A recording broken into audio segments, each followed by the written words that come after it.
आलमी शोहरत याफ्ता फुटबॉलर क्रिस्टियानो रोनाल्डो के बारे में हालिया कुछ अरसे से अफवाहें गर्दिश कर रही हैं कि उन्हें अपने यूट्यूब चैनल बनाने की इजाजत नहीं है। वैसे तो पुर्तगाली स्टार फुटबॉलर क्रिस्टियानो रोनाल्डो ने दुनिया फुटबॉल में इतनी शोहरत और दौलत कमाई है कि वो पैसे के पीछे नहीं बल्कि पैसा उनके पीछे भागता है। तो ऐसी नामवर शख्सियत को आखिर यूट्यूब चैनल की जरूरत क्यों कर हो सकती है। लेकिन फिर भी थोड़ी देर के लिए मान लें कि अगर रोनाल्डो अपना एक यूट्यूब चैनल शुरू करें तो क्या होगा।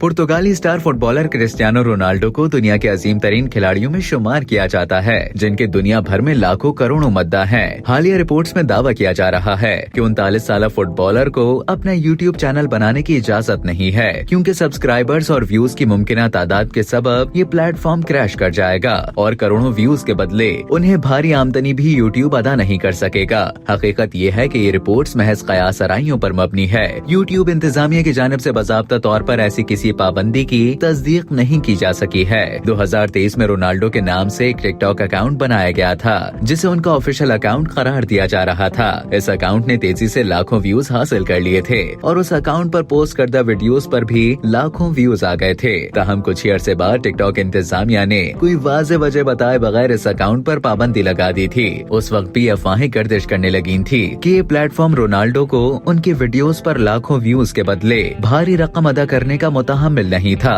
इसलिए उनका अकाउंट बैन कर दिया गया। ताहम बादशाह इत्तलात सामने आई कि रोनाल्डो का ऑफिशियल टिकटॉक अकाउंट समझा जाने वाला ये अकाउंट दरअसल किसी मद्दा की जानिब से बनाया गया फैन अकाउंट था। रोनाल्डो के मद्दा उन्हें उनके दीगर सोशल मीडिया अकाउंट्स पर फॉलो कर सकते हैं। इंस्टाग्राम पर रोनाल्डो के 633 मिलियन फॉलोवर्स हैं, जबकि एक्स पर उनके 111 मिलियन से ज्यादा फॉलोवर्स हैं। अपने इंस्टाग्राम अकाउंट पर क्रिस्टियानो रोनाल्डो वक्तन फवक्तन अपनी जाती जिंदगी और करियर के यादगार लम्हात को अपने मद्दाहों के साथ शेयर करते रहते हैं।